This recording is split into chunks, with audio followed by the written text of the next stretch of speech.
कोरी, मैं तुमसे शादी करना चाहता हूँ और अगर तुमने मना कर दिया तो पेड़ से कूदकर जान दे दूंगा अपनी। चल बे काले कौवे, तू तो बहुत काला है। टुनटुनी, अगर मैं गोरा हो जाऊँ तो करोगी तुम मुझसे शादी? जिसके पंख बहुत रंग बिरंगी होंगे उसी से करूँगी शादी मैं तो। तुम तो बहुत काले हो। जाओ जाओ, मैं नहीं करती तुमसे शादी वादी। अगर मैं अपने पंख रंग बिरंगी कर लूं तब तो करोगी ना तुम मुझसे शादी?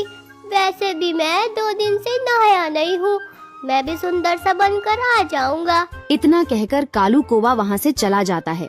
वो सोचने लगता है, अपने पंख रंग बिरंगे कैसे करूं? तभी वहाँ पर चील आ बैठती है। वो चील से बातचीत करने लग जाता है। चील को अपनी सारी परेशानी बताता है। चील दीदी, मैं तो परेशान हो चुका हूँ। टुनटुनी तो मुझे पसंद ही नहीं करती, बोलती है मैं तो किसी गोरे कौवे से शादी करूँगी जिसके पंख रंग बिरंगी होंगे। इसमें कौन सी बड़ी बात है?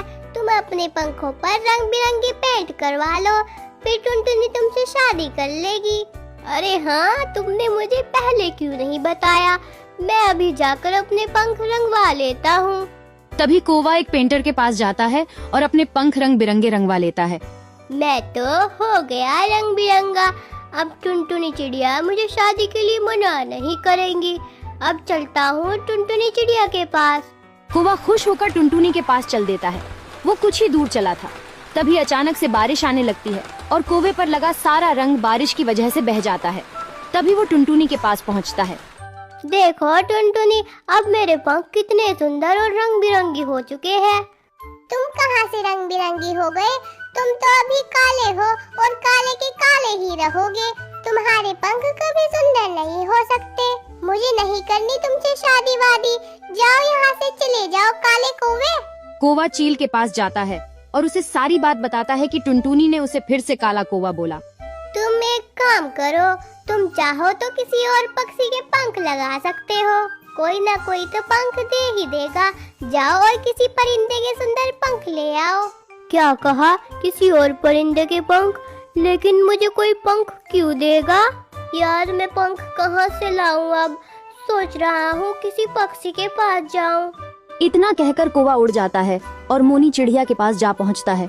मोनी चिड़िया, तुम्हारे पंख तो बहुत सुंदर है, क्या तुम मुझे अपने पंख दोगी? मैं नहीं दूंगी अपने रंग बिरंगी सुंदर पंख। जाओ और किसी और से ले लो। चिड़िया, अगर तुम मुझे पंख दे दोगी तो मेरी शादी टुनटुनी से हो जाएगी। कौवा निराश होकर वहाँ से उड़ जाता है। बेचारा पूरे जंगल में घूमता फिरता एक मुर्गे को देखता है। कौवा उसके पास पहुँचता है और उससे कहता है, मुर्गे, क्या तुम मुझे अपने पंख देना पसंद करोगे? मुझे रंग बिरंगी पंख लगाकर टुनटुनी से शादी करनी है।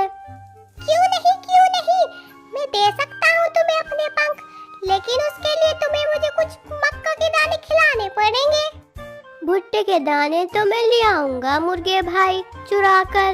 चोरी करने में तो मैं माहिर ही हूँ, तुम तो जानते हो ना। हाँ हाँ, मैं जानता हूँ। तुम ले आना मक्का के दाने चोरी करके। जैसे ही मैं मक्का के दाने खाऊंगा, मैं पंख फड़फड़ाने लगूंगा, और जो मेरे पंख फड़फड़ाकर टूटने लगेंगे उनको तुम अपने साथ ले जाना। ऐसे तुम्हारा काम भी हो जाएगा और मेरा काम भी हो जाएगा। ठीक है मुर्गे भाई, मैं अभी जाता हूँ और मक्का चोरी कर लाता हूँ। कोई भाई जल्दी आना, मेरी बीवी मुर्गी मेरा घर पर इंतजार कर रही है। कौवा वहाँ से उड़ जाता है और मक्का ढूंढता हुआ एक मक्का के खेत में जा पहुँचता है। भूख तो मुझे भी लगी है, क्यों ना पहले अपनी ही पेट पूजा कर लूं, मुर्गे को बाद में देखा जाएगा। कौवा पेट भरकर मक्का के दाने खाता है। जब उसका पेट भर जाता है, फिर वो मुर्गे के लिए भी मक्का का दाना ले लेता है। तभी किसान उसे देख लेता है। तभी जाते जाते वो कौवे को एक डंडा मार देता है। कौवा किसी तरह किसान से अपनी जान बचा लेता है और हाँफता हुआ मुर्गे के पास पहुँचता है। अगर वो किसान मेरे सर पर डंडा मार देता तो मैं मारा ही जाता। मुर्गे भाई, जल्दी से ये मक्का के दाने खाओ और अपने पंख फड़फड़ाओ और मुझे अपने रंग बिरंगी पंख दो। मुर्गा मक्का के दाने खाने लग जाता है। जैसे ही मुर्गे का पेट भरता है, वो पंख फड़फड़ाने लगता है। फिर उसके पंख टूट कर गिर जाते हैं। कौवा बहुत खुश होता है। कौवा पंख लेकर अपने घर की तरफ निकल पड़ता है। अपने घर जाकर वो सोच में पड़ जाता है। अरे ये पंख तो एक ही साइड के हैं। टुनटुनी तो दोनों साइड पंख देखेगी। अब मैं दूसरी साइड के पंख कहाँ से लाऊं? चलो फिर से पंख ढूंढने चलता हूँ। कोई ना कोई तो पंख दे ही देगा। तभी कौवा जंगल में पंख ढूंढने निकल पड़ता है। वो मीठू तोते के पास जाता है। बताओ बताओ कैसे आना हुआ कौवे? मीठू मीठू मेरे प्यारे दोस्त, मीठू भाई, मुझे तुम्हारे पंख चाहिए क्योंकि मुझे ऐसे सुंदर पंख की जरूरत है। ठीक है, तुम्हें अपने पंख तो मैं दे दूंगा, लेकिन उसके लिए तुम्हें मेरा कुछ काम करना होगा। ठीक है मीठू भाई, तुम जैसा बोलोगी मैं वैसा ही करूँगा। बताओ तुम्हें क्या काम करवाना है? मेरा घर बहुत गंदा हो रहा है, तुम्हें मेरे घर की सफाई करनी होगी। मिठू उससे पूरे घर में झाड़ू लगवाता है और फिर बदले में अपने कुछ पंख तोड़कर कौवे को दे देता है। मैं अपने पंख तो दे रहा हूँ, लेकिन मेरे पंखों को रोज शैम्पू से धोना, क्योंकि मैं अपने पंख बहुत साफ रखता हूँ। नहीं तो मैं अपने पंख वापस ले लूँगा। ठीक है।